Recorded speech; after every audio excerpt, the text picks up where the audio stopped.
Hey everyone, StarCraft2edu here. We are continuing Drunkcast Friday. This game is brought to you by, Fungal Growth. Fungal Growth. Make sure you keep your toilets clean or that's what's going to happen. Yes, just made that up on the spot. This is a game sent to us by Viscura. We already casted one of his games. He is the red Zerg player spawning in the bottom right side of Shakira's Plateau. This is. His opponent is Foehammer. Foehammer. That's cool. I like that one. I do like that. I like Foehammer. Anyway, he's the blue Zerg. We have a Zerg versus Zerg, which is the least played matchup because Zerg is the least played race.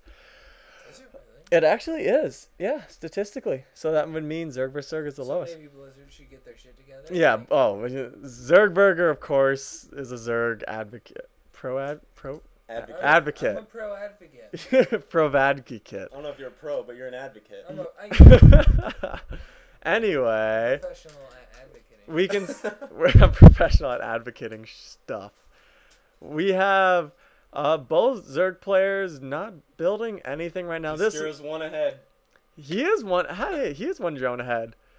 They both need to get to 14 though. You want to drop your spawning pool? My theory is that's gonna make a huge difference. I'm just kidding. It's not. Really. Oh well, we got different build orders. We got hatchery versus spawning pool. Here we go. Spawning pool and gas same time. Looks like we could have some early speedlings over here on Foehammer's part. Personally, if it's Zerg versus Zerg, I wouldn't early expand ever because you have to know that Zerg guy, as most Zerg guys are a little bit of assholes. We're snooping around.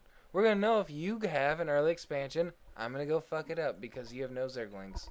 Not only that, one thing I've learned, I had a little, I don't know what you want to call it, an episode maybe, where I was getting tired of Toss and I was saying, you know what, I'm going to make myself a Zerg player because I hate Terran. I'm never going to play Terran. But I decided I'm gonna become a Zerg player, and I started playing a lot of my 1v1 games as Zerg.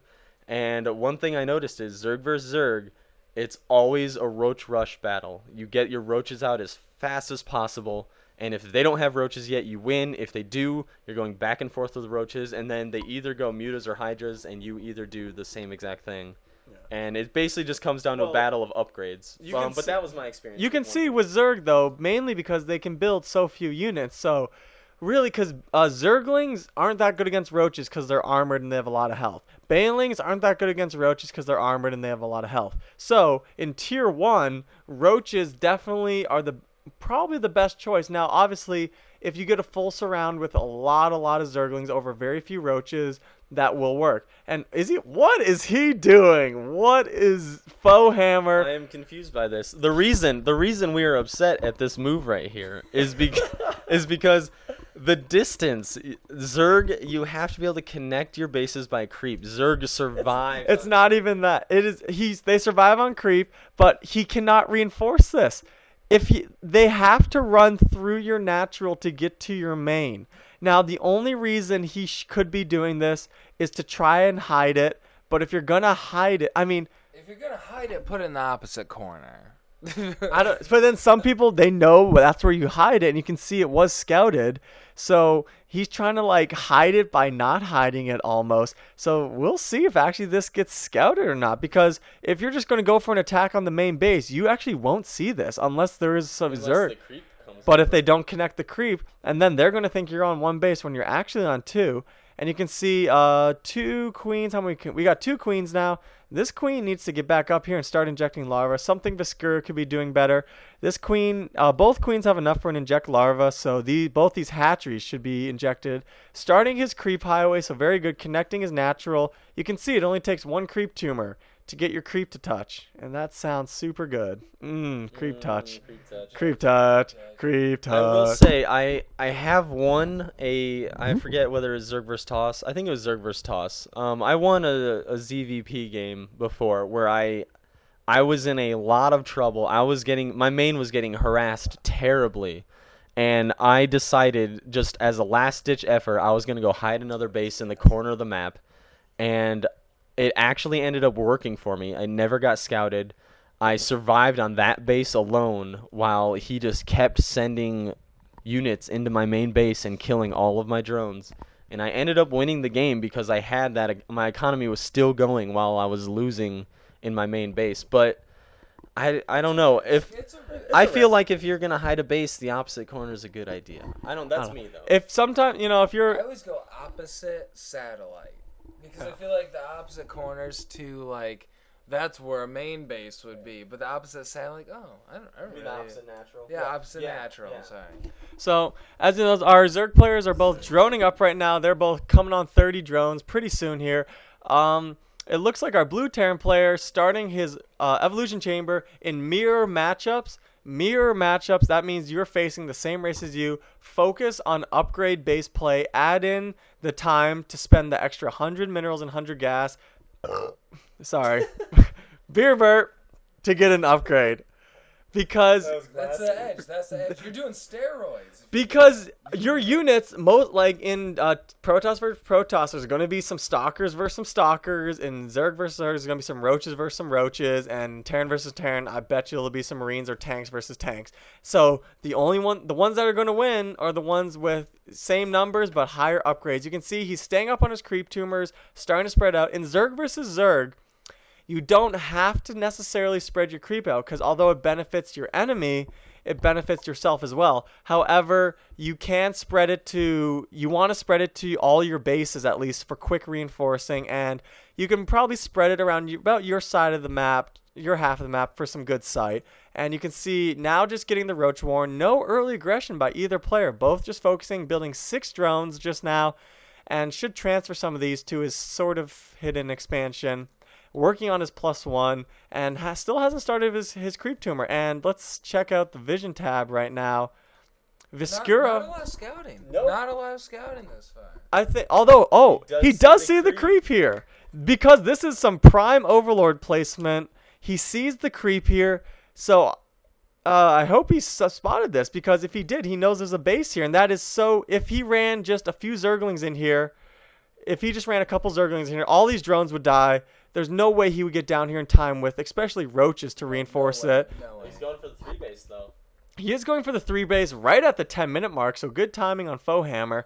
And now getting the double Evo Chamber, which in mirror matchups, especially as Zerg, because Evo Chambers are cheaper, they are very strong. But it looks like here comes a Roach attack. And now spawning a couple Zerglings and having the Spine Crawls and Queens ready for defense. As Zerg, you have a very strong defender's bonus because you can just make a lot of Zerglings and Roaches very quickly with a quick build time, staying on top of his Inject Larva.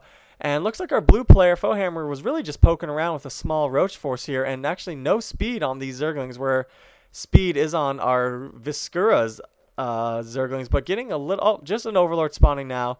And an infestation pit on the way. This could come in big with some fungal growths. One thing I'd like to point out is before we noticed that Overlord could see that creep, one reason this is also not a hidden expansion is because if Viscura would have taken that Zelnaga tower, he also would have seen the creep. Just by looking at the top corner. Looks like there's an attack coming in though, and getting Roach versus Roach, Zergling versus Zergling, and there is no Zerglings by Foehammer. No Zerglings by Foehammer. A few more Zerglings, but there are more Roaches, I think. If we go to the unit counting station, Foehammer actually has less Roaches, and so he's at a definitely disadvantage. Good job backing out there, and definitely you want to have control of the Zelnagas, and usually Zerg players will keep them with just 1 or 2 Zerglings, so you can fight over them with a couple Zerglings. Still no Burrow. Well, no Burrow's on the way here all right. Viscura, Roach, so. if you're going Roaches, Burrow's absolute. Just 100, that's like having 20 medevacs for those guys. Especially with Infestors, too. Infestors can move while burrowed as a base ability. Just now getting Roach speed. You want to get this as soon as possible for Roaches. And the pathogen glands, so for you doesn't know, it's Infestors spawn with enough energy to fungal growth immediately. These Infestors spawn before the upgrade was finished. But, oh no, we can nerf High Templars and they can't spawn with enough energy to size storm anymore. That's cool. Anyway. Right, personal agendas. Oh, personal agendas going on into this cast. Are we just talking about how Zerg needs to be buffed, though? Kind of. I don't know. I think fungal growth versus the Protoss Deathball now is so strong because Stalkers can't blink under Broodmore. Anyway, we're not going to get into that right now. Our blue Zerg player Foehammer is a base ahead, but way behind in supply. If we go to the income tab real quick, he is ahead in harvesters though, and but is not 3,000 minerals. pushing 2,000. He has not saturated his gas though, and falling very far behind. As we said in a lot of our games, dump it on even roaches. You have enough. Roaches cost a decent amount of minerals. They're a great supply. They're really robust, especially in Zerg versus Zerg, and they don't cost a lot of gas. They are robust. So it looks like he's moving in here, and now he definitely sees this. He sees that there is an expansion here, trying to pop off a spine crawler, and now he has the minerals and the gas to make defensive roaches, and from all of his bases actually, and now getting the Hydra Den, which is really smart. Make a quick transition, or make a quick addition to that, now getting his upgrades with a double Evo chamber. So it looks like it's 1-0 versus 1-1. And here, both players kind of poking in here. Here come the infestors. Fungal growth needs to be used on roaches. Oh, come on up. Fungal growth. There they go. Oh, that is just sexy. Dude, I didn't even know fungal growth would be used in this game, and that's what's sponsoring this game today. That is weird. That was weird. We are casting this blind, if anyone was wondering. Fungal growth called us in to sponsor that. Yeah, that's actually getting paid a lot of money for fungal growth. A lot of Zerg money. I don't know. Yeah. We're actually not from Marcel. We're getting larva. We're getting larva. No, we actually are catching this game blind, and we didn't actually know fungal growths were coming, so that was super weird. We're drunk, and this is awesome. Viscura taking out the third base here. Pretty good play. Now they're back to even bases, so pretty good overall battle for Viscura. And now if you notice, Foehammer is very low on units now. Viscura could... Hydras out, which is just not good. Well, Hydras do a lot of damage, though. So if he keeps them in the back, it could be very good. But the problem is, Hydras only have 80 hit points. Fungal Growth does 39 damage to a light unit. More to an armored unit with a 30% bonus. But to a light unit, it's going to do 39. So 2 Fungal Growths would actually kill a ball of Hydras. So but that's why if you're on defense, take this. Don't clump up your Hydras here. Take them and move them up. But here comes Red, massive roach ball. Just so many roaches coming in here. And the fungal growth, as we made in another video just recently, showing the importance of fungal growth in Zerg versus Zerg, how strong it is lately. It just stacks so much damage. With 2-1 upgrades, it is just obliterating. That first game, it caught so many. It is played the tech tree, and I mean he's got 3 times as many units. If you keep going up the tech tree, the advantages will come with it. It's not just going up the tech tree, but making the right choice. Yeah. I mean, he could have gone for a Spire, and our blue player Foehammer would have gone for Hydras, and enough. I think that's what he thought with the Hydra. Enough Hydras would beat Mutalisk, so. Making the good choice because he saw the roach. He knew Zerg versus Zerg, very common roaches place. So the infestors doing more damage versus roaches with fungal growth. Use your gas wisely. And you saw right here in this battle, 2 fungal growths turned the tide of the battle so heavily. Viscura had all his roaches pretty much still alive. He probably could. I don't know if he burrowed them after, but if you're a Zerg player and you win a battle, burrow your roaches, regen all their health. They are good to go.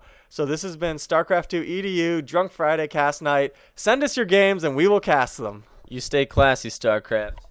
Don't do drugs.